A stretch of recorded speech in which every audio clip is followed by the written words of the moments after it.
Hello, I'm Rona Rutchik, and this is Art Talk. For this week, we are going to talk about art and education, a subject, actually, that communities love to talk about when it's time to make school budgets, and school people like to fight about when it's time to add and subtract numbers from the school budget. I thought it was important for you to join with us to talk about art and education, and to talk with some people who were involved in art and education. Perhaps you can better understand why we think it's so important. I'd like you to meet my guests. Today, Fuzzy Gipstein, from the Lyman Allyn Museum's all kinds of departments, a museum educator par none, actually has done work with communities all over New London County, and further away from that, we'll talk with her a little later about art in education dealing with adults. And Maggie Hardy is here, who is the Director of Creative Arts and Education at the ONeill Theater Center in Waterford, Connecticut. We're very lucky to have them talk with us today so that we can find out what in our area is being done in art and education. Recently, the Museum of Modern Art's president, Agnes Gund, was interviewed about a very important program that that museum, one of the most important museums in the world, finds very important, and that is that they send creative artists into school systems all over New York City to interact between the students and the teaching staff to make teaching a better experience, to add dimension to the experience of the syllabus of schoolwork. We're very lucky. We have in our area a similar program, Creative Arts and Education. And Maggie, maybe you can tell us right now, at the beginning of this program, what you do in your work. Oh, certainly. Our program, which has existed since the mid-'70s and was really a pioneer program at that time particularly, sends artists into public school, mostly public school, sometimes private school classrooms to work directly with the kids. We send all kinds of artists. Some people think because we're the ONeill Theater Center that we only send theater artists, but actually that's not the case. And we send visual artists, writers, musicians, dancers, mimes, puppeteers, and other kinds of artists as well. And they work directly with the kids. They do basically two things. One is they have workshops in the classroom, which are hands-on workshops where the kids actually participate in an artistic activity. And these aren't just kids who are particularly chosen because they're talented in a particular art form, as they might be in other situations. These are all kids across the board.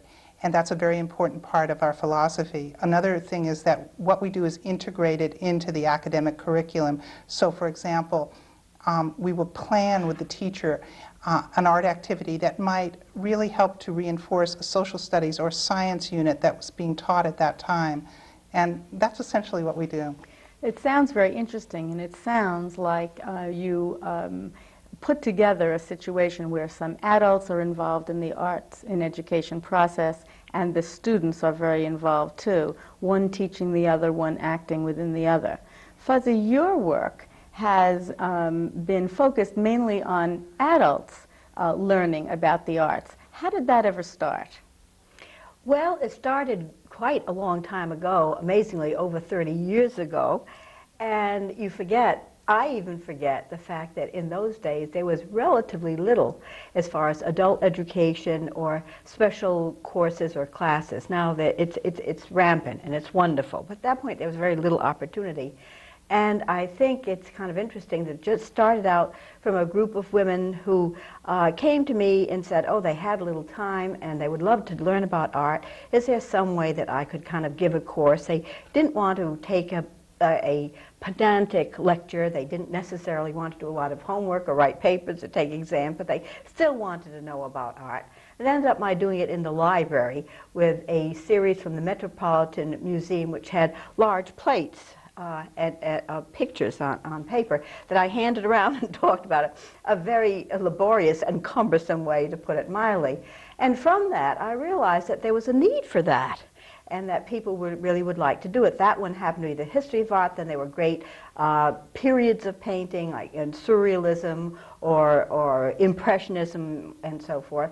And at that point, I had just started up at the Lyman Allyn Museum, and I got this idea.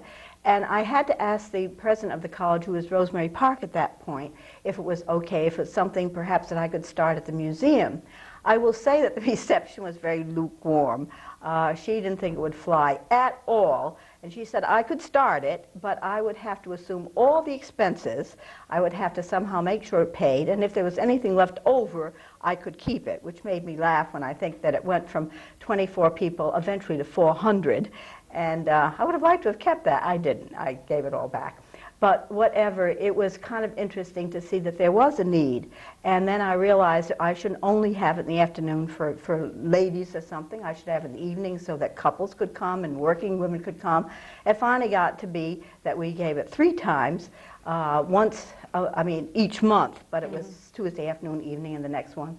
And it was simply a whole idea of having it something that related either to shows in New York, to shows that we had, to travel, a potpourri usually each time. But you're getting way ahead of yourself. That by then, you already had a very large audience. Okay, probably, right? Yes. Sure. Yes. But how did you get this audience to really, were they just sitting there waiting, sitting ducks? You started out with this little group of people, but did you find it difficult to get a large group of people interested that this was a subject that they should spend some time at with you? Well, I think it grew that I kind of got to realize that there was a certain finger on the pulse of that particular year. And when I put out the brochure, I had a concept. Edgar Mayhew, who was the director then, and for so many years, and he gave 4 and I gave 6. And we tried to build on our own strengths, because Edgar has his strengths in subject matter and in presentation, and I had different ones. But the interesting thing is that I figured out if people liked 6 out of the 10, they would come. It was a subscription series.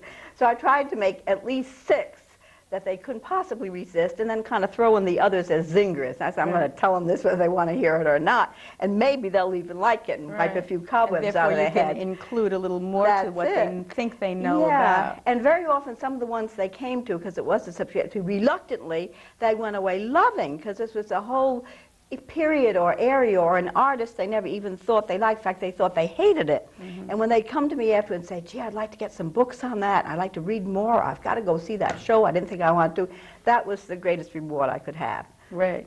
Now, Maggie, do you think that perhaps a community like this that Fuzzy has whipped up in this area, there are all these people waiting to get into the lecture series and all, does that not help fuel what you need in order to get creative arts and education into the school systems?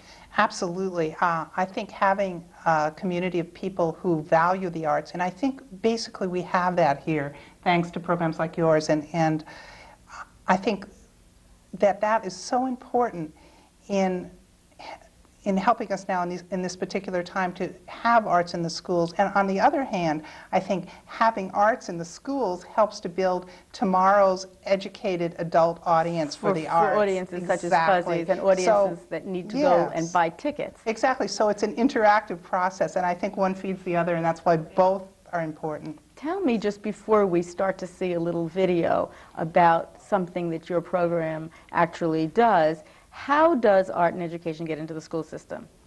In different ways. Traditionally, we've been actually written into school budgets in certain districts.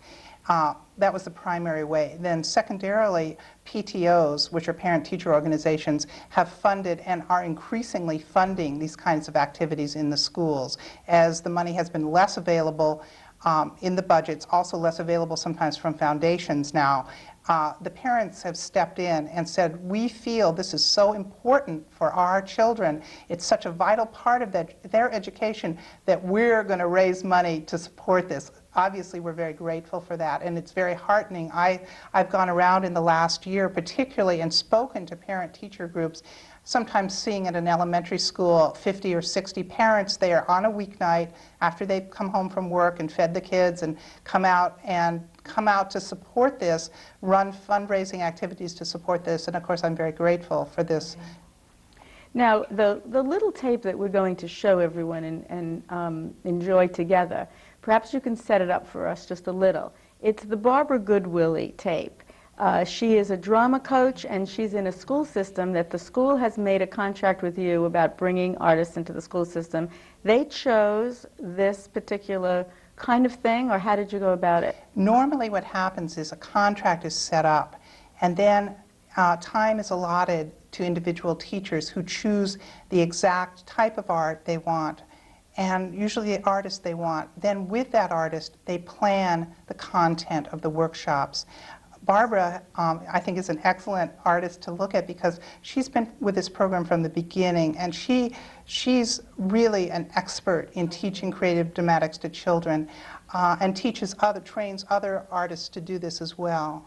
And so when we see this, we will know that already the teacher in the school classroom has met with the artist. That's and correct. Together they have figured out a way to do something with the students to add an extra dimension to the kind of work that she's doing with them on an everyday basis. That's correct, yes. I see.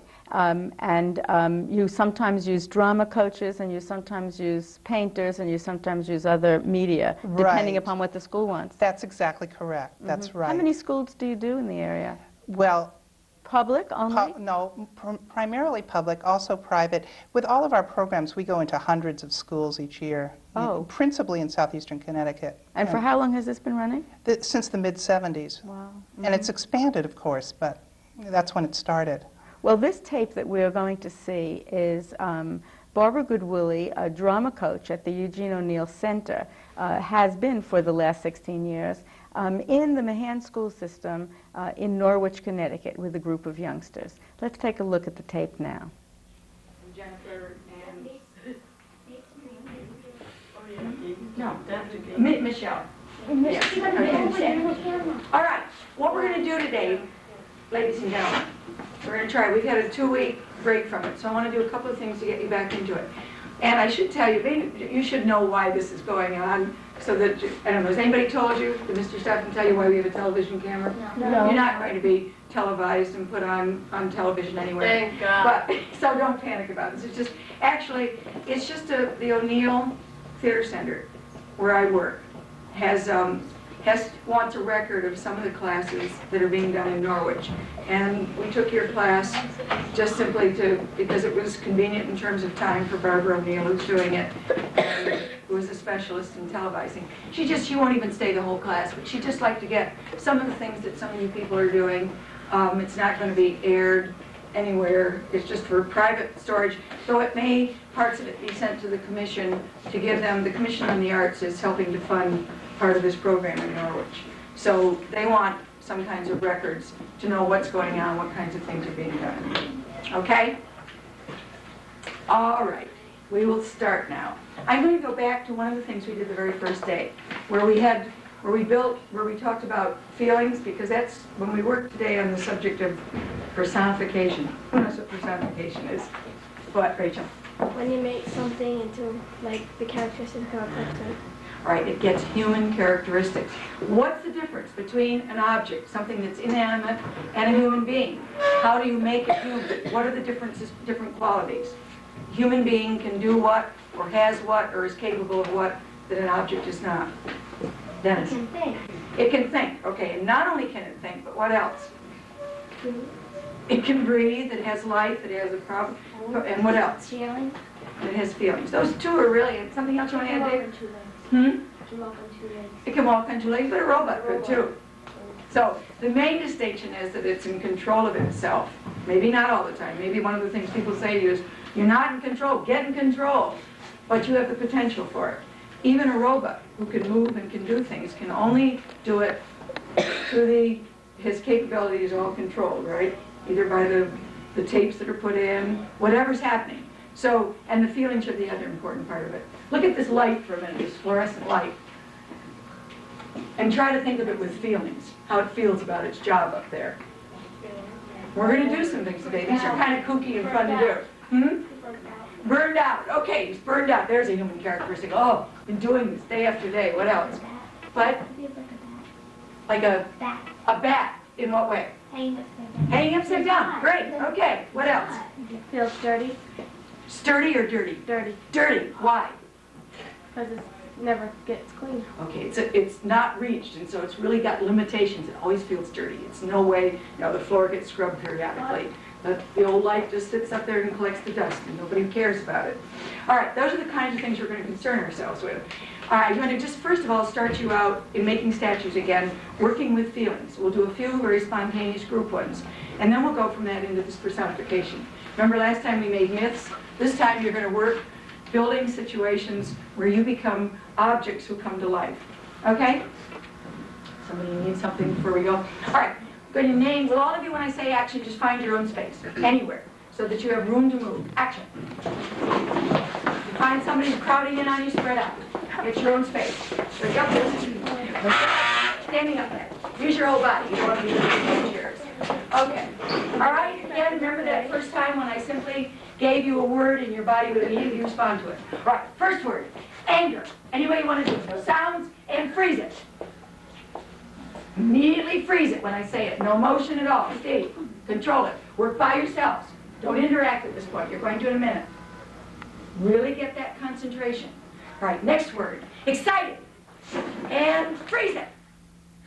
Don't let it move. Learning about body language is a very important lesson to learning about expressions and being able to read other people's expressions, very much about the way we want to integrate our feelings with our everyday lives and our everyday activities with people. Tell us, Maggie, these kinds of ideas in school systems work very well? You get good feedback from the teachers, or? Well, we do. We consistently get excellent feedback, and we do evaluations always. Barbara's just wonderful. She really brings such a sense of joy and freedom and spontaneity to what she does that has a lot to do with the arts. The other side of it, she brings discipline, and that also has to do with the arts. Those are things that are learned in the arts. I think what I love in watching her is seeing how much she values the individual in each child. That's what we want to do. We want to teach the children to value what is unique and individual in their experience, in their perceptions, in their expression of that. So some of these children, you get reports back that there's a better behavior, a more self-esteem involved. Yes. And also they work Yes. better in groups. Yes, I think both of those things. Some of the arts are very individual, like usually painting, certainly writing. And they really enhance, I think, the sense of oneself as a unique individual. On the other hand, theater is a collaborative art. The play originally was written by a playwright alone, probably, but to put a play on the stage is a collaborative venture. Even to do creative dramatics in a classroom is a collaborative venture. Like life. Like life. So you have both elements, and I think they go together. I think the more that you value yourself as an individual, you understand your unique value, the more you can respect others, their uniqueness, what they have in common with you, and the more you can understand how you can collaborate to bring about something good, something desirable. So I think all of this is taught through the arts. It is very important for young people to learn that to respect not only their own creativity, if they find it, and that's what we want. We want the Exactly. school system to be able to integrate the ability for every child of every age to find their own creativity. And it's Precisely, interesting yeah. and important for them to have self-esteem about that, but it's very interesting and important, don't you think, for them to feel respectful of your creativity, their friend's creativity, or the kid across the hall's creativity. Absolutely. Don't you feel? I feel that's essential, and I think that that's the same thing, in a sense, as having respect for that other person as an individual, really having the kind of tolerance and respect that makes a society work properly. Right. Yes, I feel that very strongly. Now, there are many different kinds of programs that museums and theater groups do in schools. Fuzzy, you've been involved with the Lyman Allyn Museum. They, too, have a wonderful art and education program. Indeed, that is so. And Penny Knowles, who is our director now, is very, very, very excited about educational programs. And we have had for a long time ones that are complementary, I mean, to what the ONeill is doing. And we have a wonderful person by the name of Catherine Walker doing them. Sometimes they're oriented to, say, the Greek or Egyptian or Chinese calligraphy, or how people used to live in general, the Pilgrims or New London. Very often there are all kinds of other programs, and I do wish, again, people would look into these wonderful programs that are brought out to the schools, brought out to nursing homes, and so forth and so on, because that's a very important part of the museum's purpose, obligation, and the avenue that they are going down full charge, that's for sure. Now, you're talking about the other end of Yes. creation. Right. There's the creative artist, Yes. and then there's the audience. And it's very important to have both. Barbara Goodwillie is showing these students how to act out a feeling of their own. And while they're acting it out, they're learning how to see it in someone else, yes? Yes, that's Okay. right. Now, if the museum educator takes some works of art and brings it into the school system, don't you think that perhaps they're teaching those same students not only how to act out something that is not only hitting if you're angry, but you can show frustration without hitting for frustration, Yes. but you can see, can't you, in an art Absolutely. object? How do you think that? And yes, and of course she has workshops too, so you begin to appreciate whatever culture you're talking about, what they did it. And always, oh please, memories of my Wellesley days, always the thing you think is very simple, when you go to do it yourself, you find out it's full of such complexity, and it's so very difficult, and I think it's wonderful to learn that at a very tender age, that how art is created, and that it's not as simple as it looks, you know.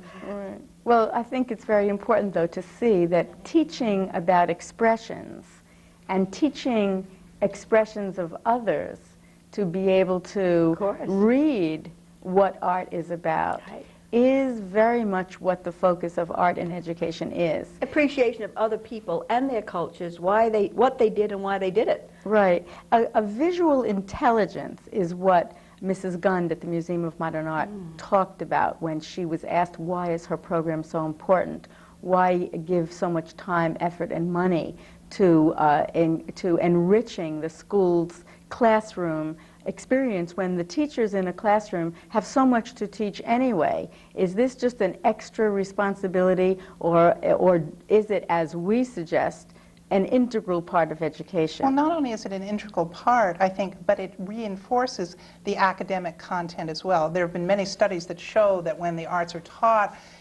with an academic discipline, that the children retain the information about the academic discipline better. I wanted to mention also, could I just mention a few other things that we do? Sure. The program that We'd I've like been to know. talking about is our core program and our oldest program, but in addition to that, we do teen theater programs in the schools. We do theater workshops in the summer for children and teenagers. We do a program on drug and alcohol abuse that tours many schools. And we do classes for adults in theater, in various aspects of theater, in improvisation, in mime, we're doing one tonight in stage makeup. So we're really trying to reach out and serve the whole community, just as you are, and I think that when arts organizations work together to do this, as I think we really are, Yes. then everybody Right. wins. You have a richer community life. Similarly, we have, of course, docents and other people who accept wonderful groups, school groups, older groups, Yes. senior citizens, whatnot, at the museum, either for the regular standing galleries or the changing exhibitions, which are a very important part of it, too. So I think it's just wonderful that we have It is. both of our places wonderful. doing so many things and Yes. doing them so well, you Yeah. know. We have a number of Absolutely. different dimensions of art in education, and museum activities and theater activities are some, and there are also painting and studio workshops Oh, going yes. on as well. At the museum, too. And what we like to talk about and have the boards understand is that all of these dimensions work together so Yes. that we can help teach a student of any age how to integrate into their own lives everyday activities a sense of self-esteem, a sense of responsibility, a sense of expressing what they think so that they don't have to just simply go along with what the group is going along, but they don't have to fight, hit, kick and scream in order to make themselves understood. We're going to stop for a little while for a break, and then we're going to come back and see if we can discuss how we can teach students of all ages how to read art better so that they themselves can integrate it into their lives. We'll be right back.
Art is a process that fills our lives. See it, enjoy it. This public service announcement is brought to you by the Griffis Art Center, New London, Connecticut. Hello again. I'm Rona Rutchik, and this is Art Talk. And today we've been talking with Fuzzy Gipstein from the Lyman Allyn Museum, the museum educator that's been head of special exhibitions and head of the lecture series and other travel trips and various in sundry wonderful arts activities for the New London and greater community. And we've also been talking to Maggie Hardy, the Director of Creative Arts and Education at the Eugene O'Neill Theater Center. We would just, before we stop to look at the wonderful video on New London's special visual arts in town, we were thinking about how the art can help students learn to grow up as better people in a better community with one another. How do students learn how to read visual art for these kinds of personal dimensions of learning? What do you do, Fuzzy, when you show art to people? How do you think they're learning? What are they learning? Well, I don't know if I'm answering exactly what you want me to answer, but when I start a lecture, let me just put it that way, one that I haven't done before, I get massive amounts of materials that I read, so they're naturally different points of view.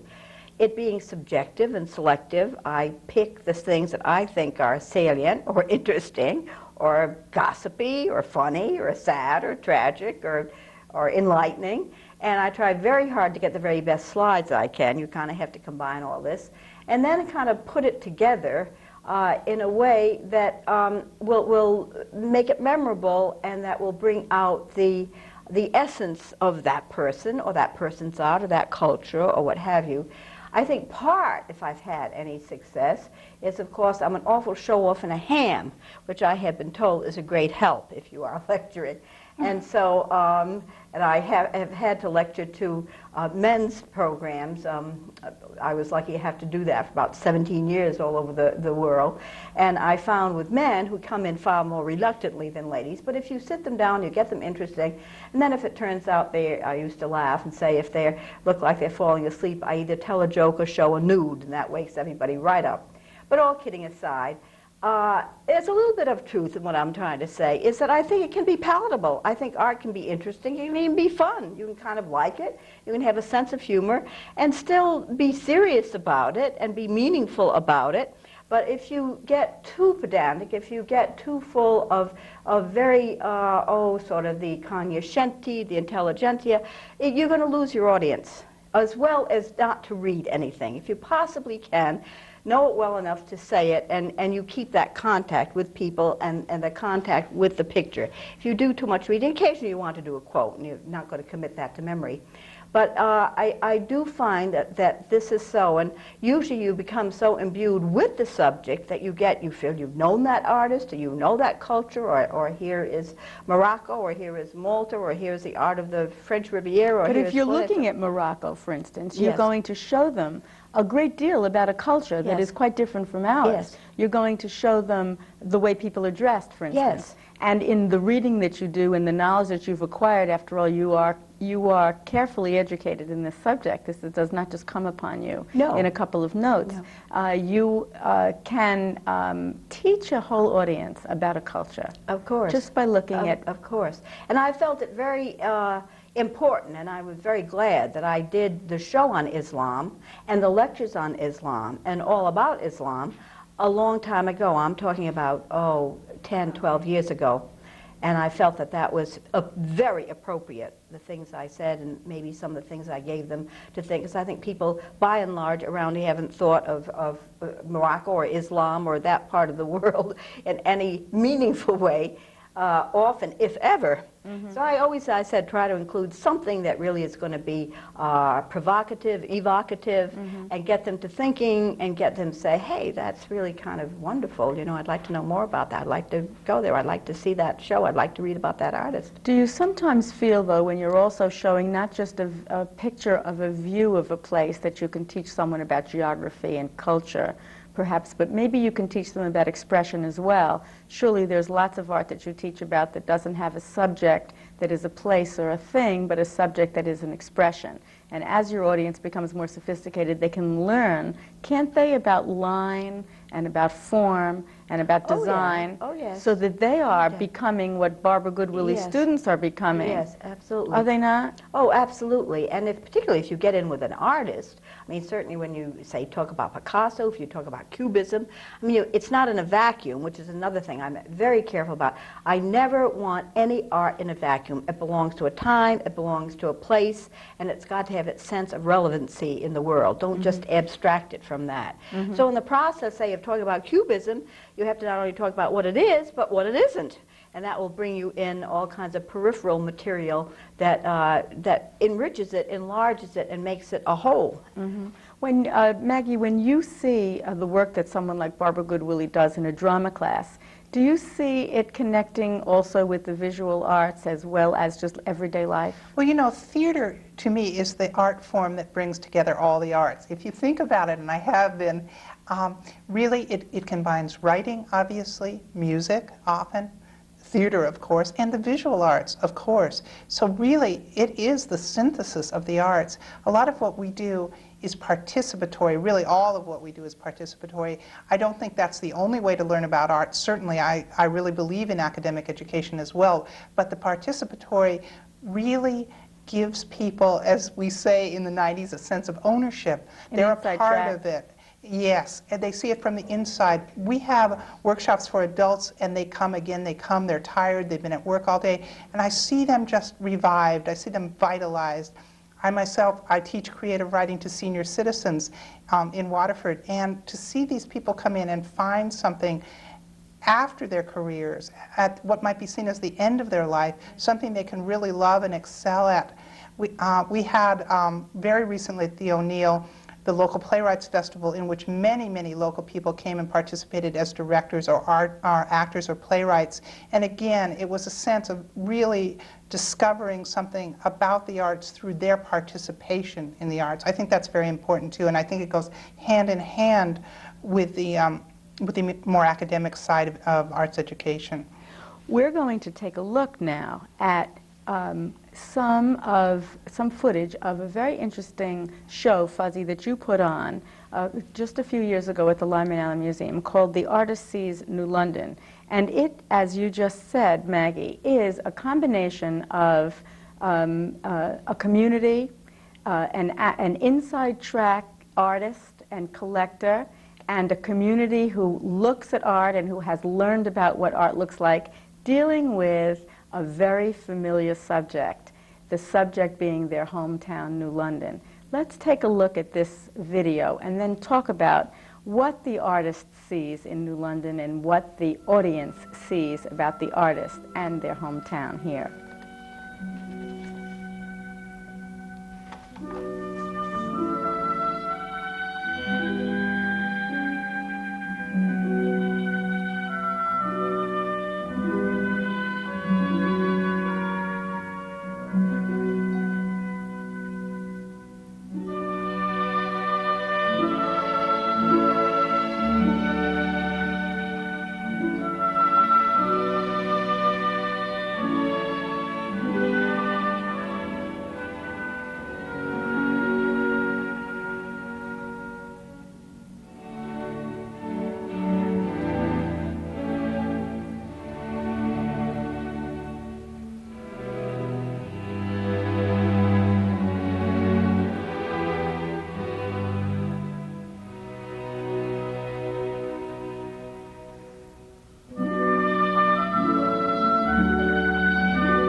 The show was beautiful, Fuzzy, and many, many hundreds of people came to visit not only the show, but there were so many programs that you had working with the show that happened on different days and at different times, weren't there? Yes. And the last thing that you saw, that fog thing, was loaned from the ONeill Cottage, because that's the one about Eugene O'Neill. And we had a running, this was my concept so long ago, and it kind of all came together in this one, to have every possible dimension all rolled into one show. So there were 3 shows put together, including this one that is their introductory show at the ONeill Cottage. So there was a constant tape. I found out it had to keep going. You can't push a button, nobody will push the button. You can't ask the guard isn't there. Just put it on when the museum starts and turn it off when the museum closes. So that was going on all the time. So you had a video. There was music that was there. There were all these, the entire museum was used because we were in the process of redoing the museum and redoing the galleries and so forth, and they were not set up yet. I said, don't set it up, we'll use the whole thing. So it ended up with over 300 pieces with over 80 lenders, associations and societies and other little museums in the area, as well as people. So we had that. In addition to that, because I wanted yet another dimension, on every Sunday, and there were 8 Sundays, I believe, or maybe there were 10, whatever. Anyhow, we had at least 3 speakers to flesh it out. Sure. In other words, Professor Julie talking about the Indians, because what did we have? Not all that much. Or Reverend Watts was talking about Cinque, who was a very fascinating story about a black man that had something to do with the customs house, and on and on and on it went. Or the Italians who came, or the Jewish community, or the Hispanic community. I mean, I didn't have enough to show. I did find something for everybody. But it did it, and those were so well attended. We had like 5,000 people eventually came to it. But to make a very funny long story short, this evolved from the fact that in 1976 we had a show called New London Then and Now, and that was mainly because it was, you know, it was the anniversary, 76. And so I went, and as I said to Rona, I feel like I'm the biggest voyeur next to Sharon Stone and Sliver. I think I beat it all. I think I peeked in everybody's house in New London. And that way you knew, yes, you found out. Yes, so I knew where an awful lot of stuff was. So I had that show. Then eventually we had a show called The Museum Members Collect, which was just artworks that people in the entire area had that they loaned to the show. Then I did find out who had the American Impressionists, so we had that. We had that show, and then when William School and its 100th anniversary came, and I went there, and my youth father, William, was there, and they asked me to do a show. I thought and thought and thought. I said, well, one that's to do with WMI, which is now the William School, and to do with the museum, and to do with bring the whole community together. Can I think of something else I haven't done? And I realized that the first one in New London had been artifacts, memorabilia. We had fire pumpers, we had signs, we had everything you can think of. But I really had not used that many things of paintings, watercolors, prints, photographs. The artist sees New London. It had to be of New London and by an artist, and by and large, it could be sculpture, because we had some sculpture of New London people and so forth. That was a whole dimension I really hadn't explored or exploited. Mm-hmm. And it was just wonderful how one thing led to another. Sure, well, this was the ultimate collaboration.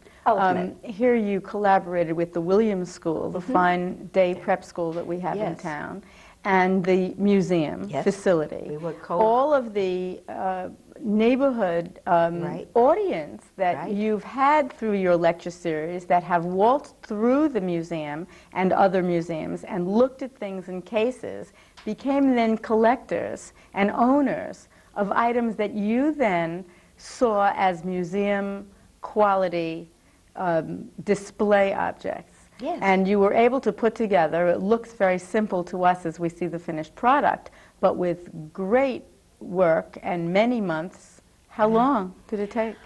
8 or 10 of almost solid work. By the time you saw everything, I took my trusty Polaroid, I think the first one that Eddie Land ever made.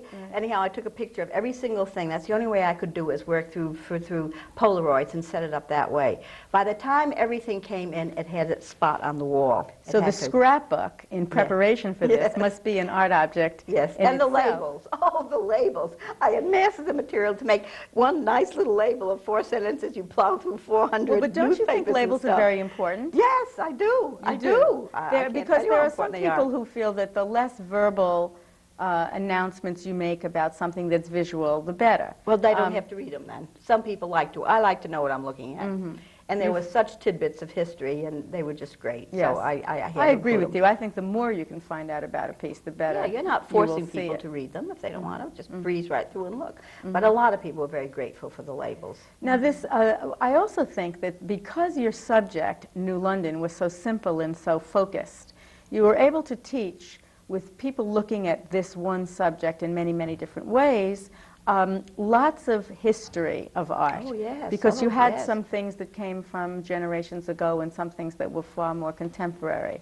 Did you- Even this, I mean, take this, for example, that's on the cover in that show there. This man, say, is very well known. He was part of the Ashcan School in New York, I mean, who was a very well-known part of American history of art. And William he happened Glackens. to do, yes, William Glackens, absolutely. And he happened to come and do some beach scenes, and one of them was Old Ocean Beach, which people remember before the hurricane blew it all away. So that you could whip up a very big storm just about Glackens and the Ashcan School and why this was, you know, special.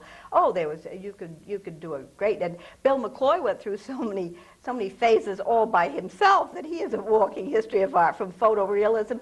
There are two portraits, one of Rosemary Park, who was the president, and of Charles Shane, side by side, done by Bill McCloy. One is so Picasso-ish, you couldn't believe it, and the other is photorealism, all done by him, but a certain period showing apart. how he moved through How his he art moved. style. Yes, yes, as well as how art moves. So you could, oh goodness, you could do everything if you wanted to, as well as the history of New London. Right, and also the history of the collectors, because Yes. here they were learning about art through their travels, through their life, their everyday life, and through perhaps lectures from you and Edgar Mayhew and different kinds of art education. Oh, sure. Their schooling and their education privately, their personal education is what I mean, privately, as opposed to community education. And then they come up with a show, a collection that really speaks about them, doesn't it? Yes, and yes. And their pride. Yes, yes. And may I also say, in addition to that, lest we think that all we have are these, is that we also, I mean, have done borrowed ones that have nothing to do with the area. I mean, like the Shakers, I said, or Islam, or pre-Columbian, or we Some do, of your shows. Yes, of course, and they're drawn in from entirely different sources. We do try to use the museum collection often, and sometimes totally, and sometimes not. We have a fantastic costume collection, so we put on like the Gilded Age or the Sears Roebuck Emporium, which we recreated the Sears Roebuck catalog of 1890. That was pretty tricky, and it was amazing what we had that matched, and the prices, you know, whole set of china for $1.25, and this sort of stuff. But you have to, again, I use the word, to sweep the cobwebs, and with the children too. I mean, don't have so many preconceived notions, and don't think that life is only this or only that, or you saw it once and you hated it, or you saw it once and you loved it. I mean, you can grow, expand, change your mind. That's permitted. You There's can more change your things to mind. learn as you look again, is what you mean. Of course. For instance, in this show, we were just talking quietly here that when we looked at all the Tiffany pieces, that the Tiffany family was related to the area through marriage. That's right. And so it was not an abstract style that was simply brought in and somebody collected it, and so we showed it. It was shown because it really had something to do. He did. He had little ovens up in Mitchell College because his sister was married to Mr. Mitchell. But he did some of his work right there. And some of the work, he didn't do it himself, but he had his workers do it. You found out these marvelous things, but again, it's the idea of don't be stagnant, don't be preconceived, don't think you have to stop here, don't think you hate it. With people too, children too. Right. Well, we want to leave our audience with that kind of a notion. We'd hope for you to go to arts events and become patrons of arts events that you enjoy. And if you don't enjoy one, go to a second one before you're sure that it's not a medium that speaks to you in some way. When you see an art object or an art event, try to understand why an artist did it that way, or why he's doing it that way if it's a contemporary item. You might surprise yourself by finding out a whole lot more about yourself, the world in which you live, and the people that surround you. I want to thank Fuzzy Gipstein for coming and spending all this time and sharing these stories, of which we have many, many more to do. And I hope you'll come back again and do another arts talk with us. And Maggie, the same for you. I'm so glad that you came and you could explain to everyone what Creative Arts and Education does. We hope that your school system will contact Creative Arts and Education and invest some time and patience with some of the coaches that Eugene O'Neill Theater Center has for your children to gain another dimension in their education. Watch your education and integrate it with art. Thank you very much, and tune in again next week. Bye now.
you.